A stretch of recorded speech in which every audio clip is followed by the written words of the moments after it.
What's the real job of an FBI profiler like? What's it like to be a detective or a federal prosecutor, or to make it your mission to catch the serial killer who killed your cousin? What's it like to be the father of a missing and murdered Indigenous woman? At the Silver Linings Handbook podcast, we explore conversations that inspire with people from all walks of life. I'm Jason Blair, the host. Come join us for these interesting conversations wherever you get your podcasts.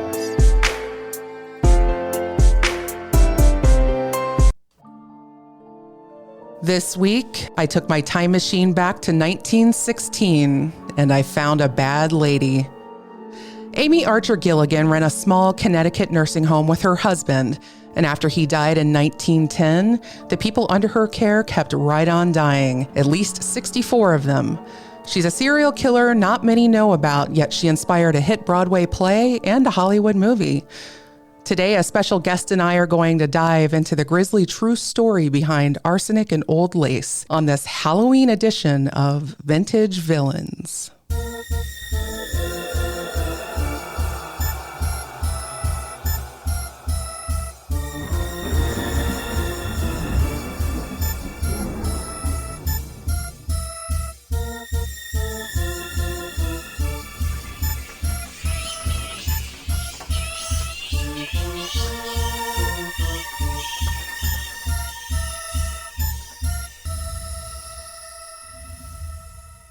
Welcome to Vintage Villains, everybody. I'm Allison Dickson, and I am here today with a very special guest who has been with me the last few Halloweens, in fact. Over on my other show, Ding Dong Darkness Time, we chatted about ghosts, zombies, and Stephen King. Many of you listening right now have his voice, along with that of his lovely co-host, Alice, sailing into your ear holes every week over on their award-winning show, The Prosecutors. And now I have coaxed him with candy to step aboard the Vintage Villains time machine. And by the way, if you're one of the 20% of the Prosecutors audience who flees that show in the month of October, and you are hoping for a Halloween-free safe haven here, I'm sorry to disappoint. Welcome to 1916, Brett. So good to be in 1916 before cell phones or penicillin. But I do love candy, so I was willing to make the trip. Hopefully I won't cut myself on any nails or anything. I've been wondering what kind of candy people were enjoying in 1916. I did a little research, and I don't know, man. I think... maybe just peppermint? Surely they had peppermint. And licorice, like black licorice. See, I don't like licorice. You know, I'm not a licorice fan. I like the fruity fake licorice, not the black stuff. Exactly. It's not my favorite. But I am so glad to have you here. I've been wanting to get you on here for a while. And of course, October is the best time because this is our time, man. Absolutely. Yeah. We come alive during Halloween. So, and you've been rocking the October episodes on your show. And this one's going to air toward the end of the month. So, awesome. Extra Halloween goodness. Yeah. Well, happy Halloween to everyone who's listening. Absolutely. Oh, are you dressing up, by the way? So we haven't decided. So the kids, usually we try and do it around the kids. And originally they were going to be superheroes, so we were going to be superheroes. But now they're going to be a witch and a dragon. So I don't know what to do with that. I think that's adorable. It will be. Originally they were going to be a witch, and my son was going to be the witch's cat. Oh, we couldn't find a good cat outfit. So we went with, there's this book called Room on the Broom, which is all about a witch, and there's a dragon in it. So now he's going to be the dragon. So that's what we're going with. I think I don't often dress up, but my son, he's having a Halloween party down at his place for that night. And so I've been playing the game Alan Wake 2, which is a terrifying game. And they have these cultists in it that wear these deer masks and these capes and like wear these funky pendants. And I was like, I could throw that together pretty quick. There you go. I think I might be cultist is always a winner. Yeah. You could be any kind of cultist. So yeah. And I know we're sort of getting off track here because we're talking about Halloween in general, but we're talking about a pretty specific topic for this episode. We're talking both about a movie, a pretty old movie, based on an even older play. And that, in fact, was inspired by a case that takes place in 1916 of a serial killer. So we're going to dive into that, but we're going to talk a little bit about the movie first, or the play, rather. Either or, but Arsenic and Old Lace. Are you familiar with that one? So it's funny. my mom loves this movie. So I've seen this movie when I was growing up tons of times. I've seen it so many times. Like the guy charging up the stairs or whatever Yeah. all the time Yes. is like burned into my brain. And Charge. as I was reading about this case or about this movie in preparation for this, I didn't realize it was a Halloween movie. I didn't know this Right. was set at that time. I didn't realize that growing up, but I do wonder if this movie sort of got me on the true crime start maybe before I even knew it. So yeah, I love this movie. It's great. Yeah, I'm so glad because it's funny. I know I randomly brought it up to you. I was like, geez, this is an old one, you know? And some of us that have grown up watching older movies and some of us don't look at anything that's even in black and white, you know? So I know you're more cultured than that, but you never know sometimes when you bring up something from the 40s, if it has much of a touchstone with people. So I was familiar with this one more from high school, saw a production of it in a high school play. So I do feel like this is maybe a forgotten classic to a certain extent because I don't see it pop up on channels. I don't see people tweeting about it. Not like, the old Hitchcock movies. Yeah. Because I feel like you think about Vertigo and Rear Window and those kind of movies.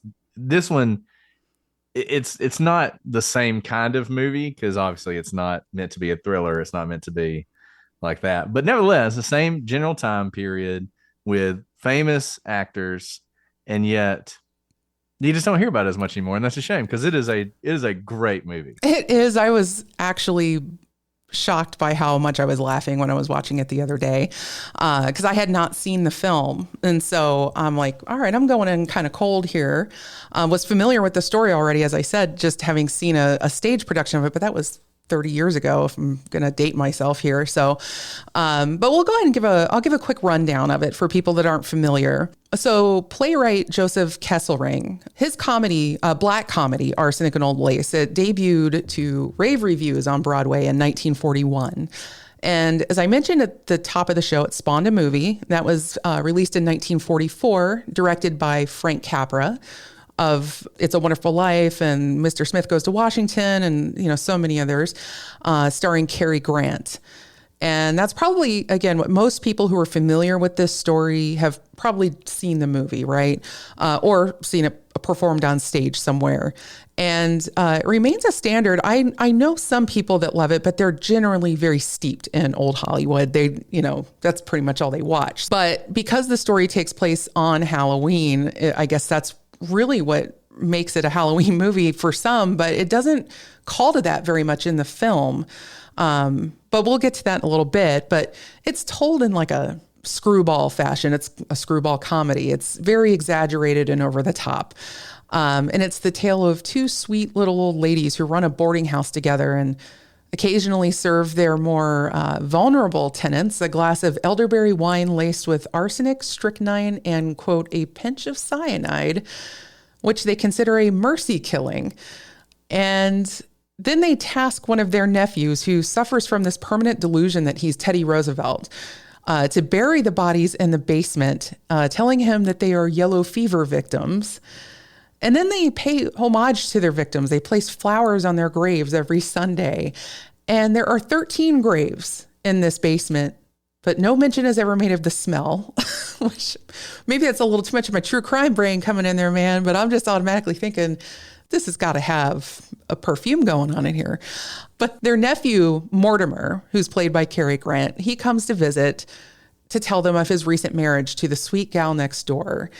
And wacky hijinks ensue when Mortimer discovers the freshly slain corpse of a tenant inside a window seat in the living room. And it's just a bizarre but hilarious movie that explores, I think, this is what I got from it, this theme of nature versus nurture when it comes to mental illness in particular. I love that Cary Grant's line of insanity runs in my family or more like gallops through my family. I think it was something like that. And I've read that it also, attempts to explore a country's relationship with its own sort of violent past as we're kind of putting on the gear to go to war, join World War II, as this was, again, released in the Broadway movie was released in 41. So yeah, we're right around the time we're entering World War II.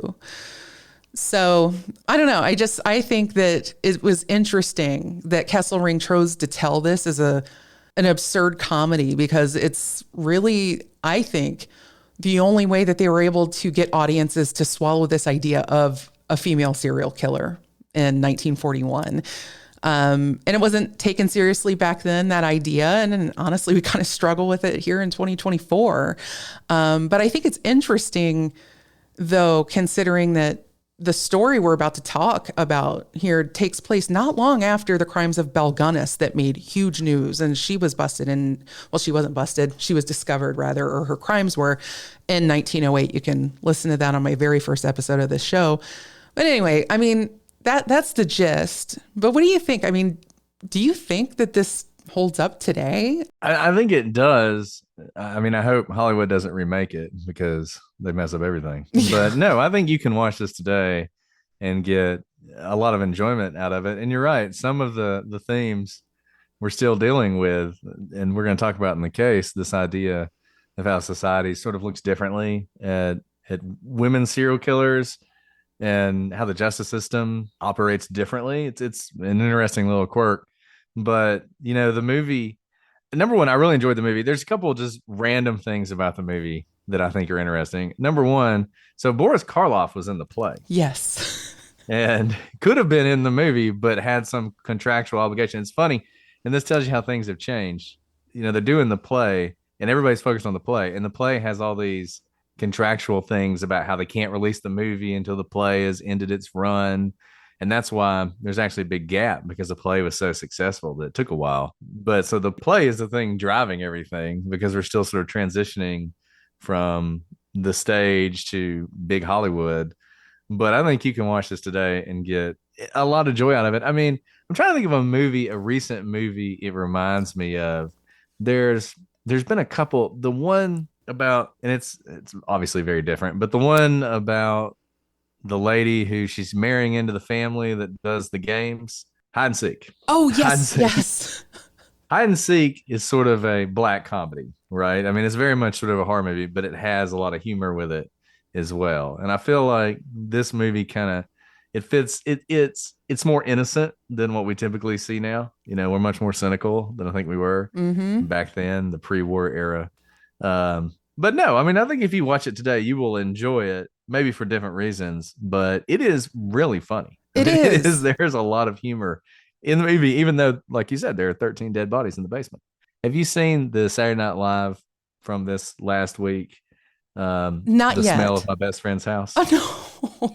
Okay, I'm not going to ruin it for you, Okay. but when we're done with this, go to YouTube, look up The Smell of My Best Friend's House, watch that, and you'll see how it fits in. But anyway. Oh, I can already get a sense. And that is, you put it all really well. And I love too how the movie references Boris Karloff, because the Jonathan character, who is even a bigger, scarier guy than any of these sweet little old killer ladies, comes into the fray, and he looks like Frankenstein's monster because, of course, Boris Karloff also was best known for playing Frankenstein's monster. But it's just, it was really funny how the movie was very smart and made a lot of self-referential type humor, in addition to just some really interesting commentary and intelligence that kind of laid underneath this over-the-top, exaggerated kind of goofball humor. Cary Grant is so over-the-top, very physical in his comedy.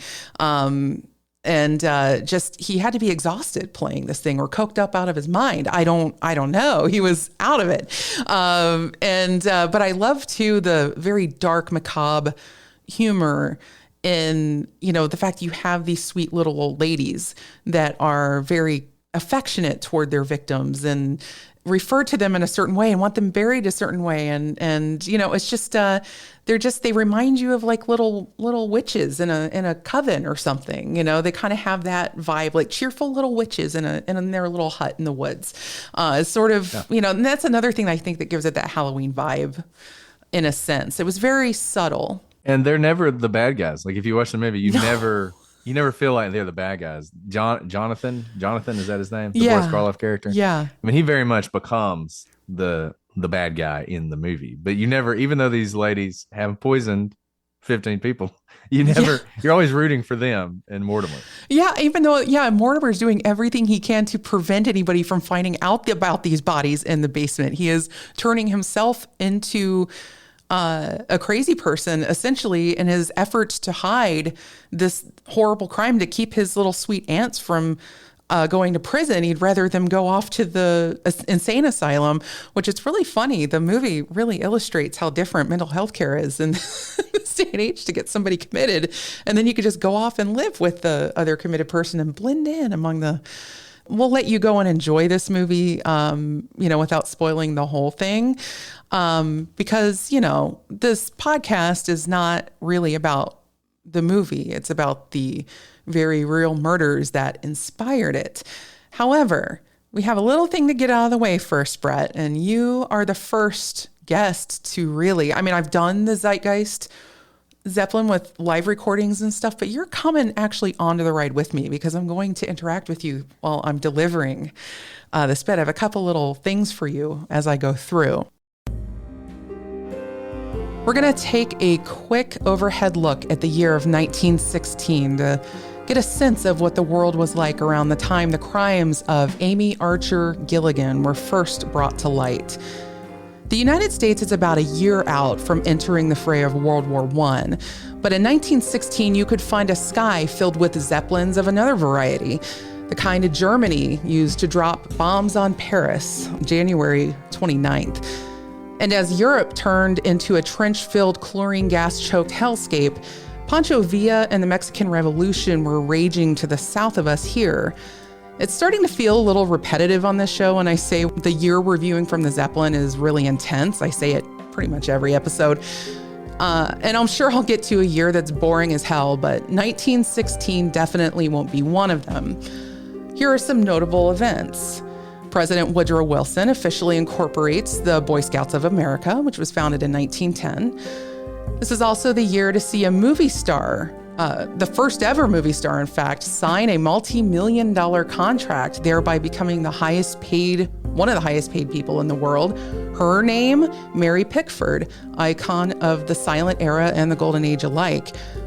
In addition to Arsenic and Old Lace, by the way, 1916 inspired a horror movie of a different variety. That summer, at least one shark attacked 5 swimmers along an 80-mile stretch of the New Jersey coastline. 4 people died, with one survivor losing a limb. Author Peter Benchley would write his book Jaws based on this event. On August 15th, President Wilson signed legislation creating the National Park Service. Then on September 6th, the first self-service grocery store in the United States was founded in Memphis, Tennessee. Brett, do you know what that grocery chain might be, sir? Mr. Southern gentleman. Huh. I go with Piggly Wiggly. Yes, sir. Correct. Very good. Do you have a Piggly Wiggly in your neck of the woods? We do. I didn't realize Piggly Wiggly was quite that old. But. Yeah, man. Neither did I. And I have another one for you. Okay, this is a sports one. And I want to see if you can answer the following trivia question, okay? On October 7th, 1916, there was a college football game played between Georgia Tech and Cumberland College. The final score was jaw-dropping. Do you happen to know what that score was? 218-0? Oh my God, 222. I'm going to give it to you because that was incredible. My eyes just popped out when I saw that. Wasn't sure if it was a typo. They needed a mercy rule, back then. Yes, they did. They really did. All right, so then on October 20th, 1916, that is a date known in the maritime world as Black Friday. It's when a violent and deadly storm struck Lake Erie, sinking 4 ships and killing 49 people. Just in case you think the Great Lakes are lame, my friends, they are tiny little oceans. Pretty terrifying. And while we're speaking of October on an episode where we're celebrating Halloween, what do you think the holiday was like in 1916? Well, like so many other things happening in the world at this time, it was a period of transition. Up until the mid-1800s, we didn't do much with pagan traditions here in the United States. A lot of the trappings of Halloween we easily recognize today, like jack-o'-lanterns, costumes, and mischief, That all came to us courtesy of our Irish and Scottish immigrant friends around the time of the Irish potato famine, around the mid-1800s or so. So by the time we get to 1916, we're bobbing for apples and having costume parties and maybe engaging in a little destructive vandalism and mayhem. Halloween, though, wouldn't become the sort of kid-friendly, wholesome, candy-filled holiday that we know now until after World War II. So that's all pretty recent. So finally, how do we wrap up the year? Well, it's an election year. November, Woodrow Wilson wins re-election. And Republican Jeanette Rankin of Montana became the first woman elected to the U.S. House of Representatives. Women were still a few years out from earning the vote at that time, but a lot of ladies were getting it done in 1916, both professionally and murderously, as we're soon about to discuss. So with that, I'm bringing the Zeppelin back in for a landing. Brett and I have an appointment to visit a Connecticut nursing home, but only to have a look around. We're definitely not staying for supper.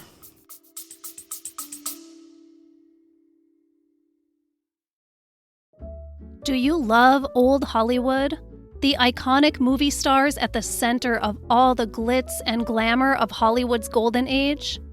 Join me every Tuesday as I do a deep dive into some of old Hollywood's biggest names, as well as some not-so-big names. My primary focus is on the years leading up to stardom and the subsequent lives behind the scenes. Listen now to Stars of the Golden Age, a show that highlights the lives of legends from film, music, and the birth of television during Hollywood's golden age and the few years surrounding it. New shows every Tuesday. Listen now on Apple Podcasts, Spotify, YouTube Music, or Amazon Music. Please join me and we can learn about these icons together.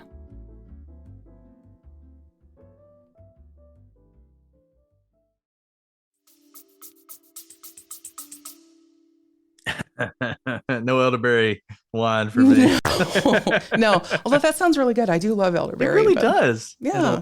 Elderberry. Mm-hmm. That's delightful. Elderberry is really good for a cold. With just a touch of cyanide to take the sweetness off, right? Sometimes you need a little bitter. Well, exactly. Yeah. It's like adding bitters to a Manhattan exactly.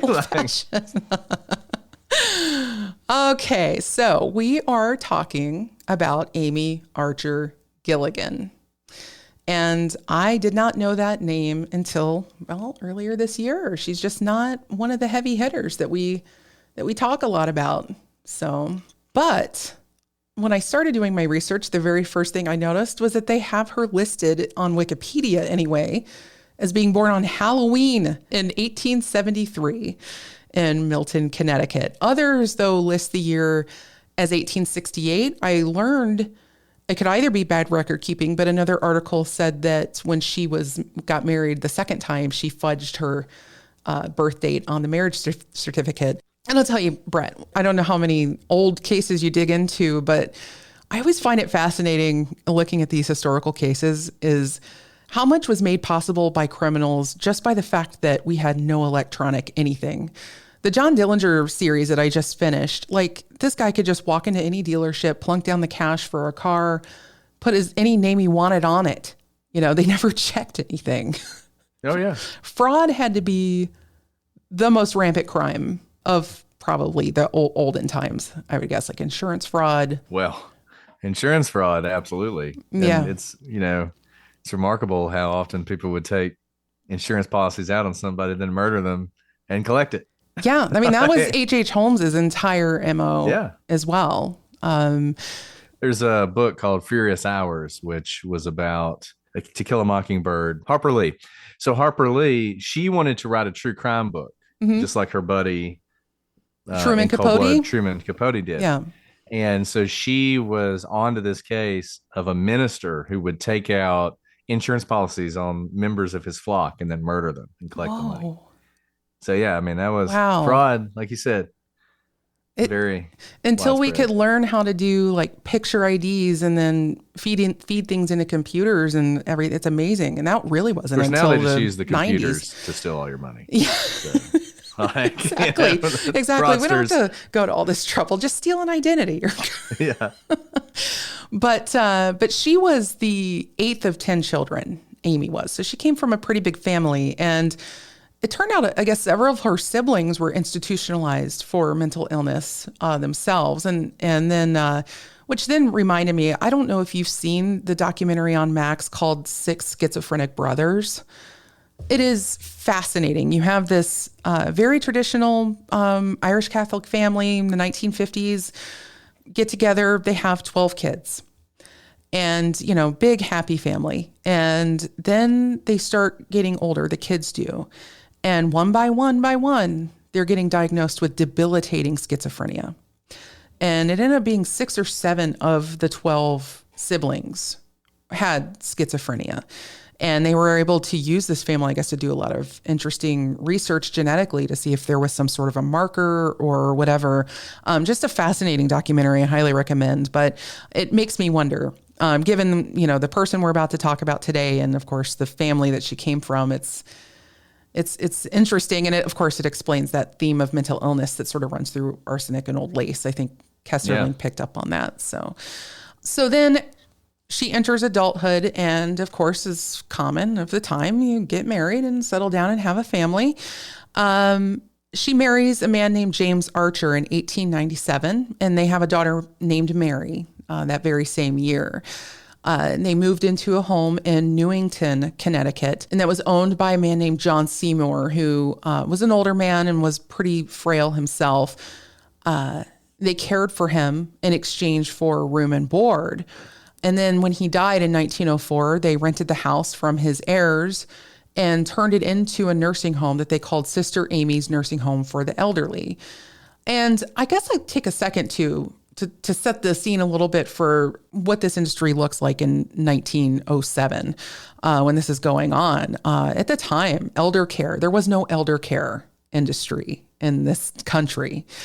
A lot of times families lived together in multi-generational houses. They cared for each other. It wasn't really much of a concern in the sort of earlier days of America when you tended to stick closer to home.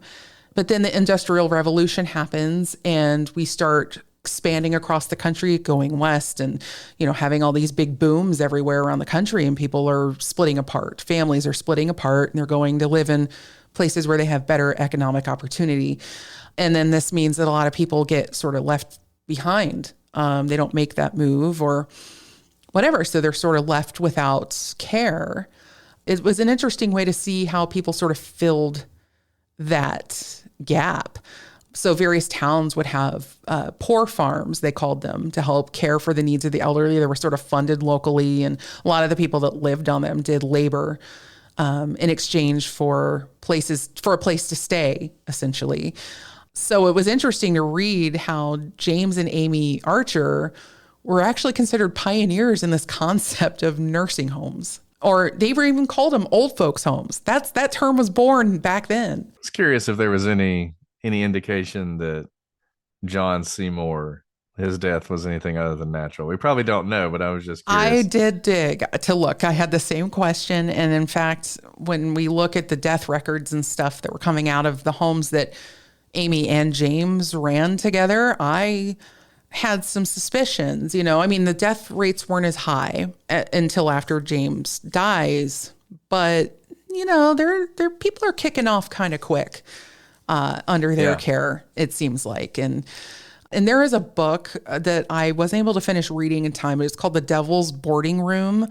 And that is really one of the only books I've been able to really find on Amy. So I do wonder if the author might have gone a little more into John Seymour's case. They moved, and after Seymour died, they used their savings to purchase a house on Prospect Street in Windsor.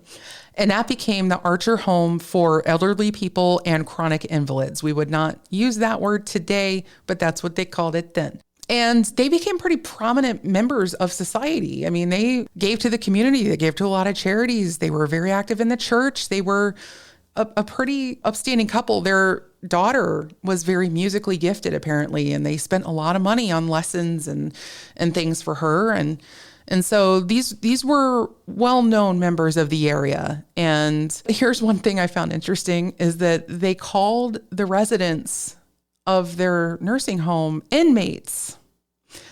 And again, is that a product of the time? I don't know. It does seem strange. It's not what I would want to be called if I were somebody who was staying there. Yeah, But that's like I don't know. institutionalized. That's like a term. I know. I don't even think you use that in a mental facility anymore. Maybe we hadn't gotten to that. We make everything sound much nicer now. We do. Than we used to. So maybe back then they were just like, whatever. Here's your cell. This is where you're going to be staying. Yeah. You're Yeah.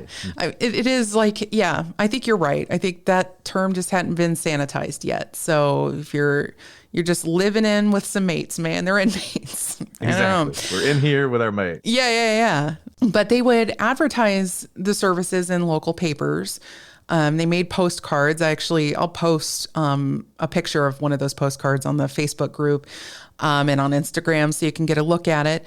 But it's not a huge house, but it's a nice sized house. You can imagine about 10 to 12 people living comfortably in a house like this. It looked like a beautiful little place. Yeah. It's not run down or anything. It's very nice. Right. I can see you wanting to be there. Yeah. You didn't have any other options. And I mean, if you had some money, because this wasn't cheap. So the quote unquote inmates, they paid a weekly fee of $7 to $25. That sounds very cheap in today's money, but that was in their money. That's the equivalent today of $730 a week at the far end. The $25 is equivalent to that. So anywhere between or anything up to $730 a week in today's money, or they could pay $1,000 and get a lifetime option. And many opted for that. And that's about $29,000 in today's money, way cheaper than nursing home care, I should say.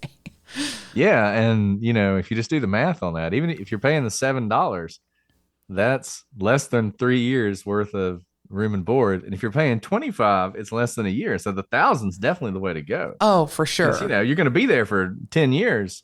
$1,000, man, you're just living for free. Yeah, and I think maybe that mathematical problem got stuck in Amy's little brain gears. There's definitely an incentive here. You guys know anything about like actuary tables and that sort of like reverse mortgages and all that stuff. If you're in that business, you have the advantage to you is if people die earlier than they think they're going to, which might lead one to rush that along in certain circumstances. Yes. And at some point around 1910, so they've been running this home for about 3 years. During this time, I should say, James didn't seem to know how to run a business very well because apparently he had a lot of back taxes. And that was causing some problems for them. I should also mention, and I don't know if I had it in my notes or not, but prior to all of this, they were sued, in fact, due to lack of care by one of their residents. And this was before there were any regulatory agencies, by the way. So this is predating all of that. So you're not going to have standards of care set or anything like that, but it does leave you open to possible lawsuits as happened here. And they settled out of court for $5,000, again, in their money. That's a lot of money back in 1916. It was, when I was covering Dillinger here in the 1930s, $5,000 to, they were having to pay out that for like plastic surgery and bullet wound reconstruction. I mean, that's about like $60,000, $70,000, something like that. It was in that point. It was more than that now, or in 1910. So anyway, he created a lot of problems running the business. And I have to imagine that created some issues for them as a couple. Nevertheless, we don't know that she murdered him, but he did die of kidney disease. That was the listed cause of death. Totally murdered him. Oh, for sure.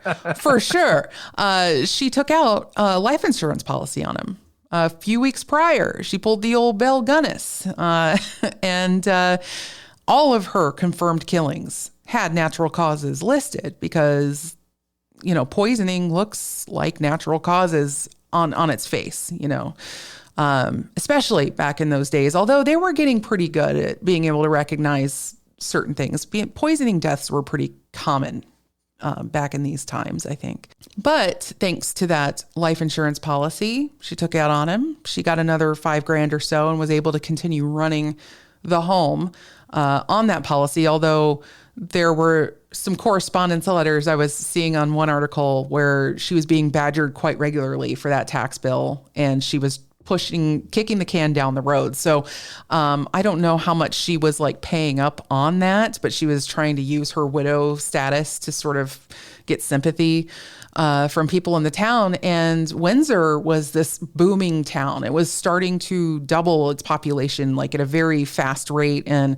the town had a major budget shortfall. So they were coming at her hard, because when you're that back on taxes and, especially, the town, they want every cent. And as anybody knows, that's not changed much today. Like, they will come after you for their tax money. But, she managed to muddle by for a few more years, and then she gets married again to a gentleman named Michael Gilligan, thereby creating that hyphenate. She marries him in 1913, and he was a widower with 4 sons. And he was apparently a pretty boisterous guy. He had a very big, giving personality and, big family man and everything. But he only made it for 3 months before he died of there were a couple things listed here. It was a primary cause of death was the valvular heart disease. The secondary cause was acute bilious attack, which some people were calling that like indigestion, heartburn, some sort of ulcer. I don't know. Sounds like bull crap. Yeah. You get pretty serious heartburn when you're drinking the cyanide. Yeah. It burns going down a little bit. Bile to rise or whatever. And this raises something that we're going to come back to. She could not pull this off by herself. No. She has to have someone who either intentionally or through negligence is helping her. That's someone obviously being a doctor or a coroner or the undertaker, whoever it is.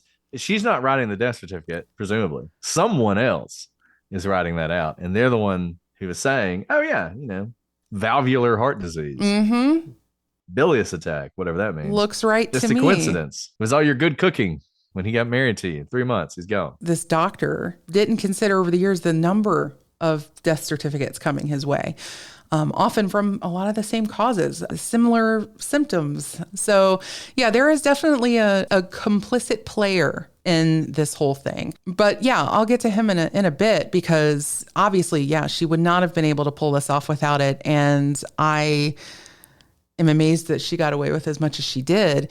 But she did inherit Michael Gilligan's estate that was worth about $4,000, which just shocked his family. Again, this was a man who had 4 children from a previous marriage. He was a big family guy.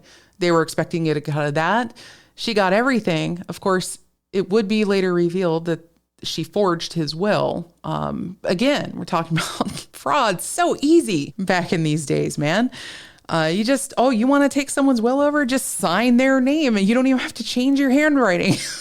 And it's also just how trusting we were as a society. You got this guy, he dies 3 months after marriage, and just so happens to have this new will nobody's ever seen. And everybody's like, yeah, I guess that's what he wanted. And obviously the kids are irate, but nobody listens to them. They just assume, well, who's to say, right? I think the word it is funny, who's to say is probably used a lot too. I mean, because this is the other thing is that I find in studying old cases over and over again, that trusting element, or that idea of now would have been a good time to do something about this. Now would have been a good time to look into something like this. It's amazing, I guess, sitting in our lofty hindsight chairs, looking back and our very jaded way of looking at the world now, that it's amazing that more wasn't done or wasn't discovered sooner.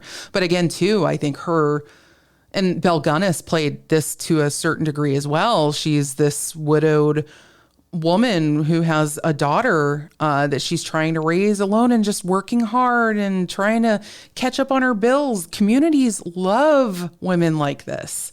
Belle Gunness was well loved in her community. They never suspected for a moment that all of her suitors that were coming to her were being buried in her pig farm. And yeah, the same with Amy here.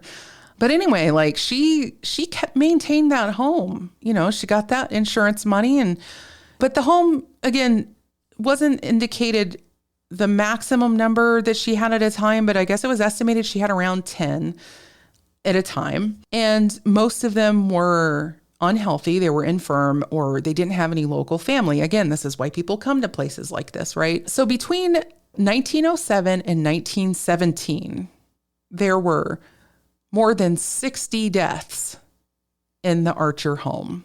And that's before James Archer dies. That's about 9 people a year.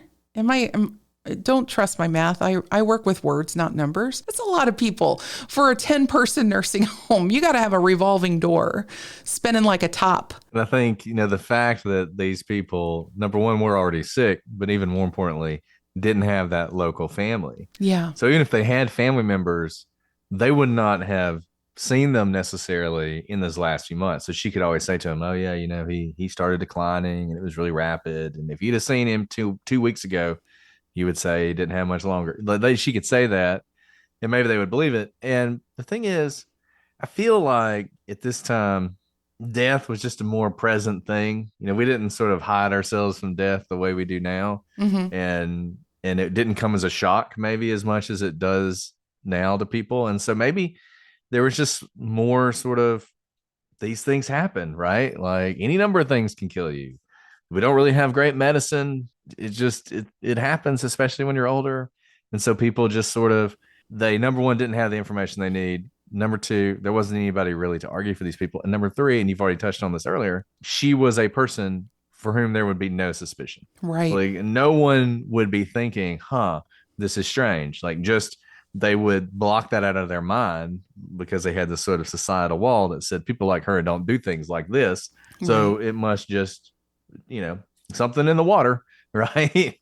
Just very unlucky. With Belle Gunness, it was like, wow, she's just the unluckiest woman in the world. My goodness. And she's also performing an important function, as we talked about before, because as you said, the city's booming. It's trying to sort of expand its services, I'm sure, to cover this booming population. It has a budget shortfall. It does not have the resources or the interest in dealing with elderly, infirm people who do not have family to take care of them. Right. And she is filling that role, and they're not really that interested in looking too deeply into what's going on in her house because she's filling an important role. Exactly. That's a very well put. And a few relatives here and there were getting suspicious at some of the deaths coming out. But to give an idea of the shift that happened here, between 1907 and 1910, only around 12 residents died in the Archer home. And that's not an alarming figure. It's about 4 people on average a year. Again, if you're talking infirm people in an era where there's not a lot of advanced medical care by any stretch, then yeah, that's to be expected. But 48 residents died between 1911 and 1916.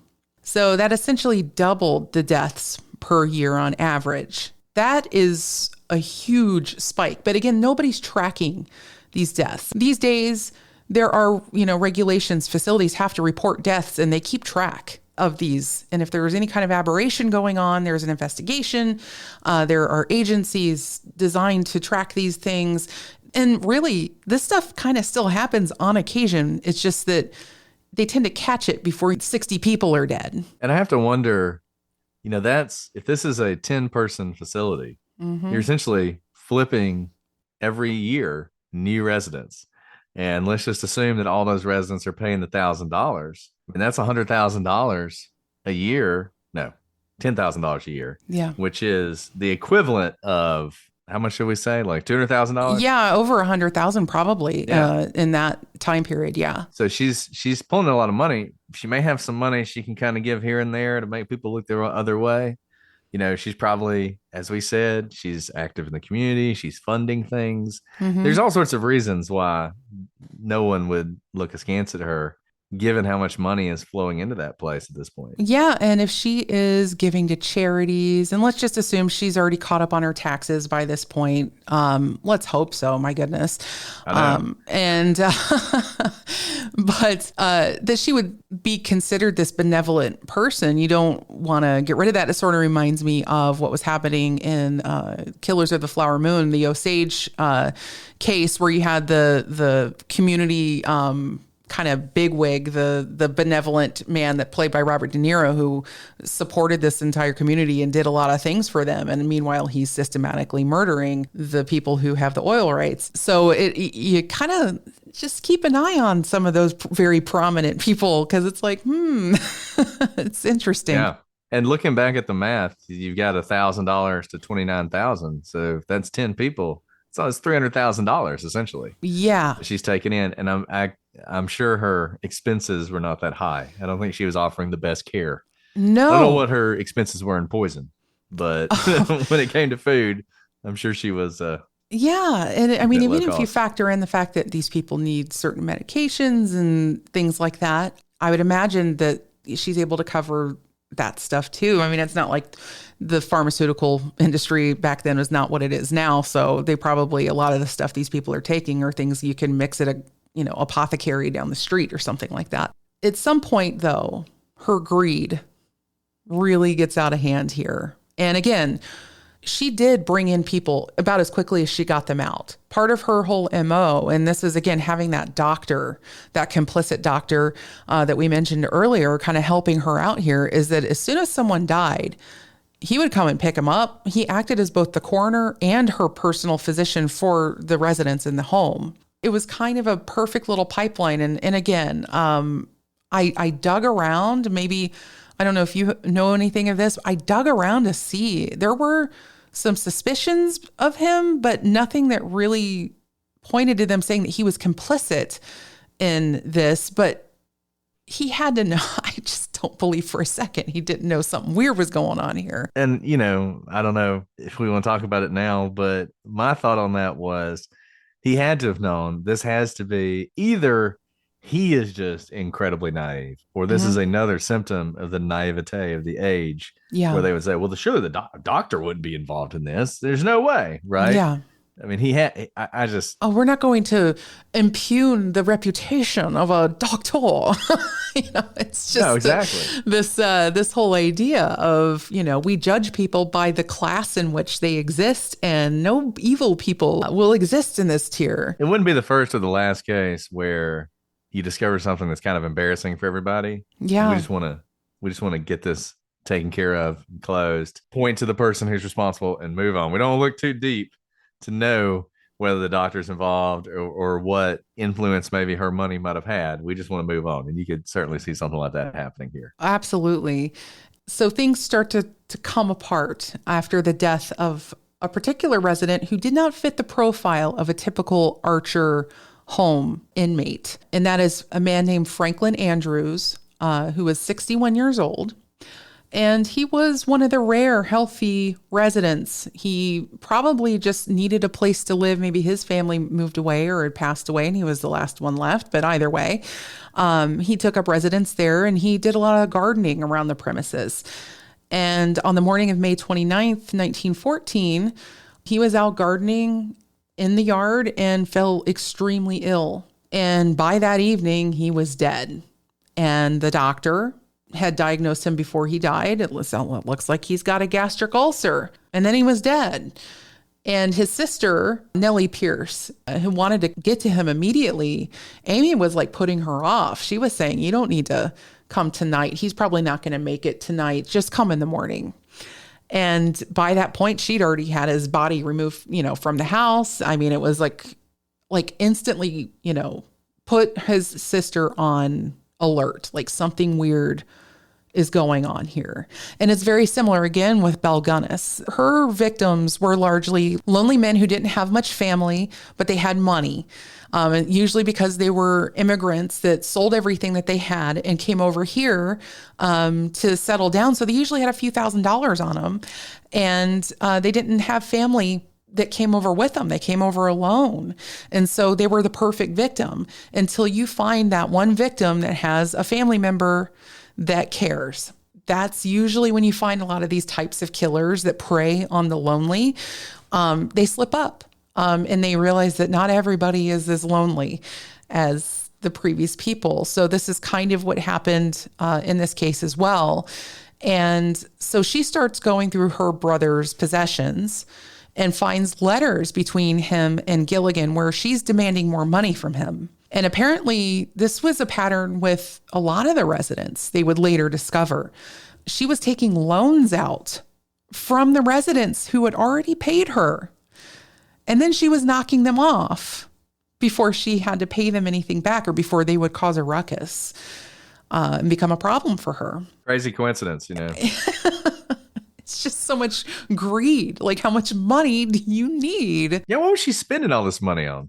I mean, we know we had the back taxes before, but yeah, the back presumably taxes, that's paid off by now. Yeah, so you got to pay your current taxes. I mean, taxes being what they are, I mean, I know they're never really low a lot of the time, but I mean, she was making enough money to cover it. She probably wasn't claiming everything. I don't know. I'd love to have a forensic accountant take a look and figure that one out. But I don't know where all it was going because she only has the one daughter. And she was paying for her like music lessons and private schooling and things like that. But again, it feels like that's something you can afford when you're practically a millionaire by as much money as you're taking in. But the deaths continued, and Nellie Pierce reported her suspicions to apparently a local district attorney. And there just wasn't a lot of hard evidence, I guess, at the time. You got to come in with more than that. But again, Brett, you know, to your point earlier, I don't know. Maybe there just is a factor of like, come on, they're old people. They're in a home. They're going to die. This happens. Move along here. This is nothing to see here. I mean, how much investigation would it have taken to uncover evidence that this was going on? It's not like she's covering her tracks well. As we will see, when we talk about later on after she's caught and everything, there's not a lot to talk about. It's pretty obvious what was going on here. It was, very much happening practically out in the open. But Pierce ended up taking her story to the local newspaper, the Hartford Courant. And on May 9th, 1916, the first of several articles on what they called the Murder Factory was published. And I found this fascinating as well because I don't know that we would see this kind of journalism quite. It was a different time. Yeah. You would already probably have to have like a case pending or arrests already happening before you see something on the cover of a newspaper calling a facility a murder factory. It's just like out of the blue. Yellow journalism at its best. Oh, yeah. And, you know, diving through newspapers.com to read about this case as it was unfolding was pretty fascinating. And I'll post clippings again on Facebook as well as the Instagram. They have listed an entire ledger of all the reported deaths that were happening, their names, their ages, and what their cause of death as they were recorded. It was a fascinating piece to read through, but it was really interesting to see sort of the way that the media put the pressure on the police, because I think enough had happened. Like, for instance, the obituary writer for the Hartford Courant, a person named Carlin Gosley, noticed for years that there was an inordinate number of deaths coming out of the Archer home compared to other area nursing homes. And they were all manners of death relating to something in the stomach, something digestive, which immediately, of course, brings poison to most people's minds. And so he went to investigate at the local drugstores. They had to keep a register of all the poisons that they dispense for things like rats and vermin and what have you. And they found pretty clearly that Amy Archer-Gilligan had made multiple purchases of arsenic at W.H.H. Mason's drugstore in Windsor, saying for rat and bed bug infestations. So again, right there. How long would it take to investigate this? Well, it probably took all of a lunch break. And once again, the obituary writer noticed this. You'd think the doctor would have noticed that this was sort of a large number of people dying in this house. Yes. And so the newspaper investigation uncovered that the deaths coming out of the Archer homes were around 7 times more frequent than the ones in other local areas that had larger populations, in fact, but roughly the same type of client. They weren't more or less ill or whatnot. Digging back even deeper in the poison registers at these stores, Amy purchased 10 ounces of arsenic just before her husband, Michael Gilligan's death. And this was enough arsenic to kill over 100 people. So she was stocking up, But how many rats? I mean, rats are a big problem. How many human-sized rats will that... How many human-sized rats are you going to have to deal with? You would think basically 10 ounces of arsenic would be enough to do you for the rest of your life. If you're just taking out rats and not people. Yeah. I mean, honestly, even if you were taking out people, you would think 10 ounces would be enough. Oh my God. Yeah. And that's just one of the poisons. She apparently also used strychnine on occasion. But I didn't hear anything about a pinch of cyanide. That might have been a little artistic flourish for the play. But bodies of several, I should say the state does finally join in, of course, on this whole thing. They finally, I think I mentioned that before, but they're finally going, oh yeah, this is kind of interesting. Did you read this in the paper, Chief? Maybe we ought to take a look at this. Well, I think it's interesting, and I don't know, this may not mean anything, just given how policing was at the time. But it's interesting that the state police now step in, and I wonder if the sheriff, which there would have been, or local police, either weren't interested or asked for help. I'm not sure how this came about, but it's interesting that it is the state police who are coming in to investigate. I've been noticing that too with some of these really old cases, like pre-1940s, 1930s. It's interesting how very quickly state police seem to jump into a lot of these older cases. And yeah, I think maybe like the sheriff's departments are not very well funded, or depends on where you are. But yeah, it's interesting. But they end up exhuming several residents' bodies to confirm, whether or not these poisonings had happened. And arsenic, by the way, is a very commonly used in the embalming process. And so they already know. And I think that's partially why Amy picked it, or maybe she already had that information. She thought it wouldn't be detected, or, after they would just think it was from the embalming fluid. However, they found enough of it in Franklin Andrews' stomach to kill 6 men. So he had a whopping dose, like instant. That's an instant gastric ulcer for sure. And then they found similar results in 5 more residents, as well as the presence of strychnine, which is another common rat poison. And it didn't appear that they checked more than that. I mean, that would be a lot to dig up 60 plus people. And so we'll talk about the doctor now. And we've already kind of brought him in, but his name was Dr. H.F. King. And yes, he acted as both the coroner and helped with medical care at the facility on the side, in addition to diagnosing the illnesses that would be ultimately listed as the cause of death, because that's so convenient just to have a one-stop shop in your doctor, coroner, fraud department you're running there. Again, he quickly signed off on these things, and it kept the scheme going way longer, I think, than it otherwise would have. None of the research makes clear that he was in on it, but I think we can all read between the lines here. I don't think we're going to be taking a very big leap by saying this doctor was taking a little extra money to grease the skids. I hope somebody ran against him as coroner in the next election, because I feel like, if nothing else, he doesn't need to be coroner anymore.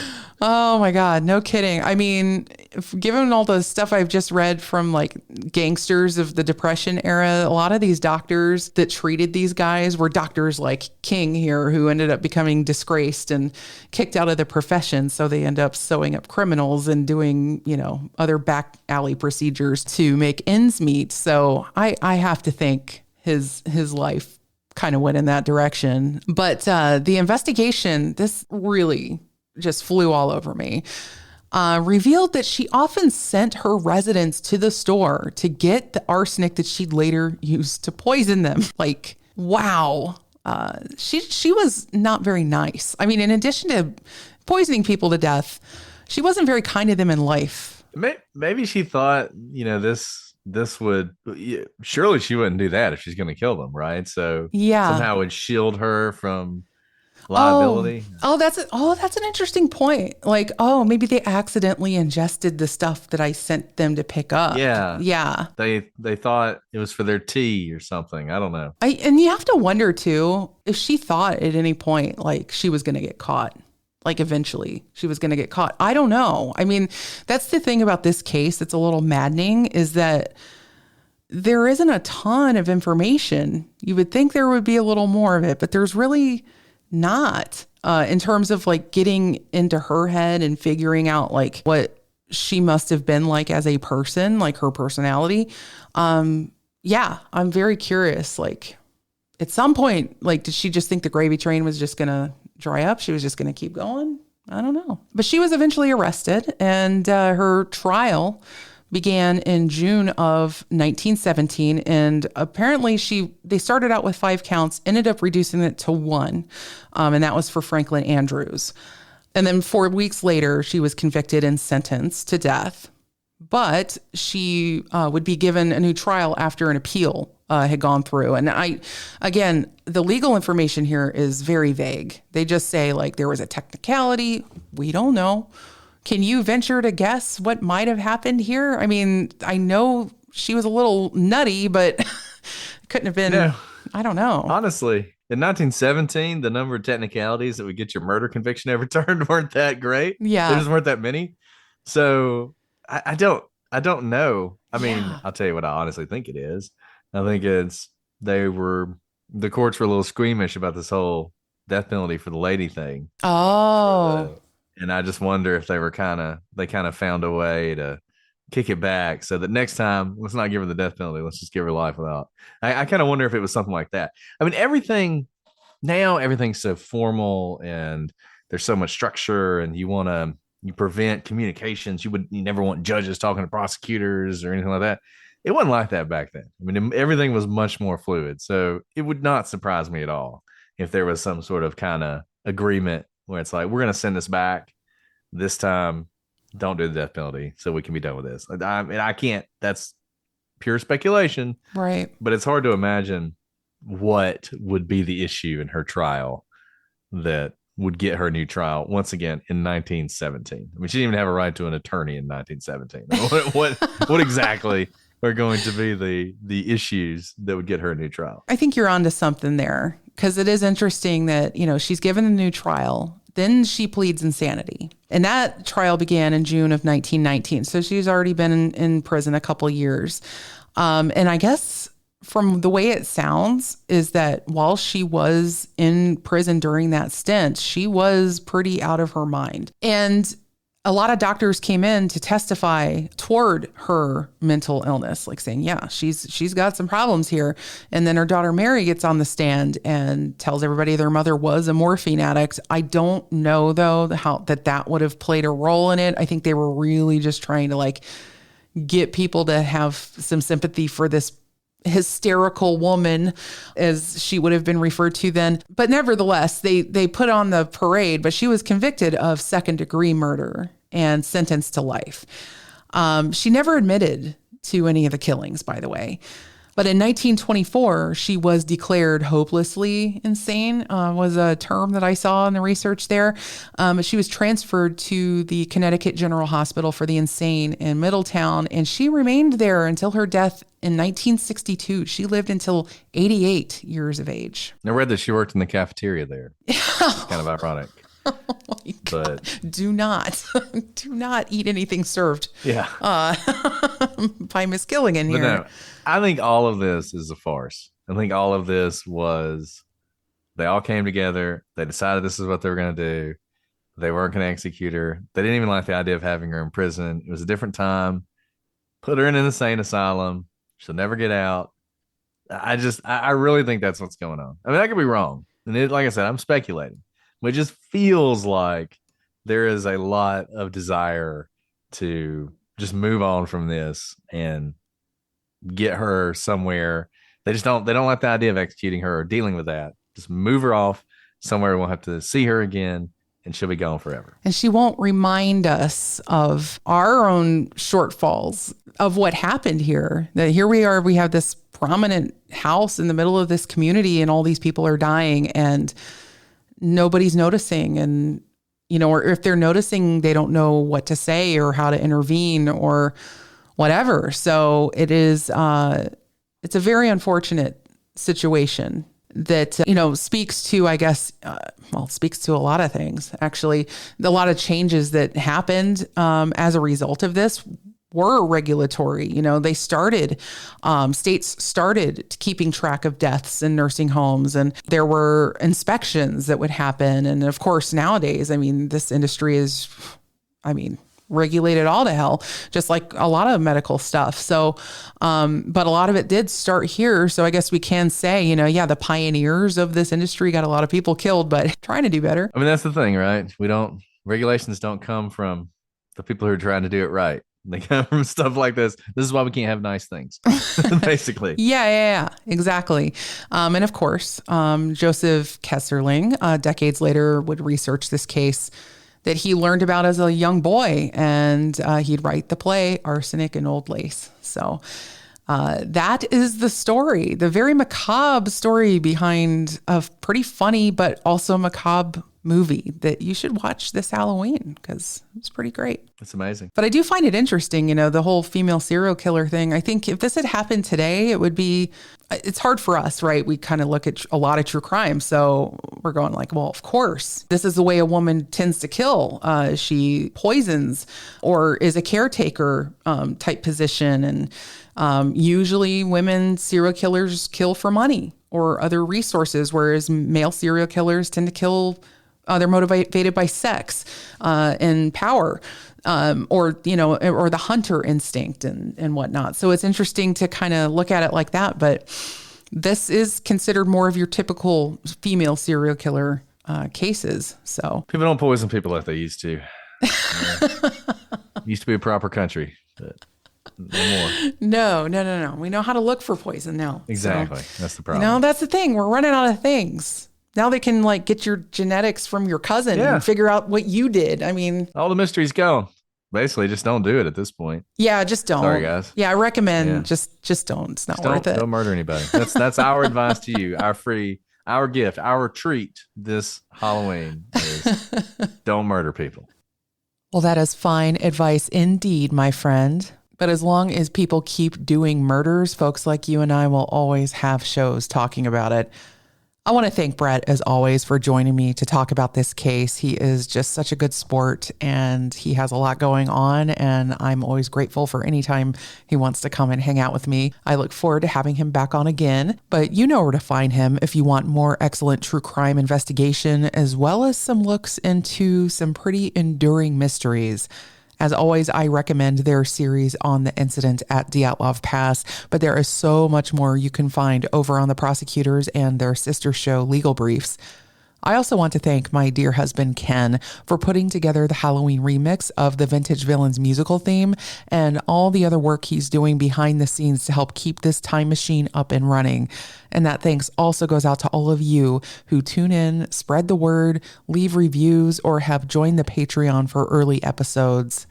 I'm going to have one more one-off episode next week before diving into a 3-part series with my buddy Jason Blair and a few others.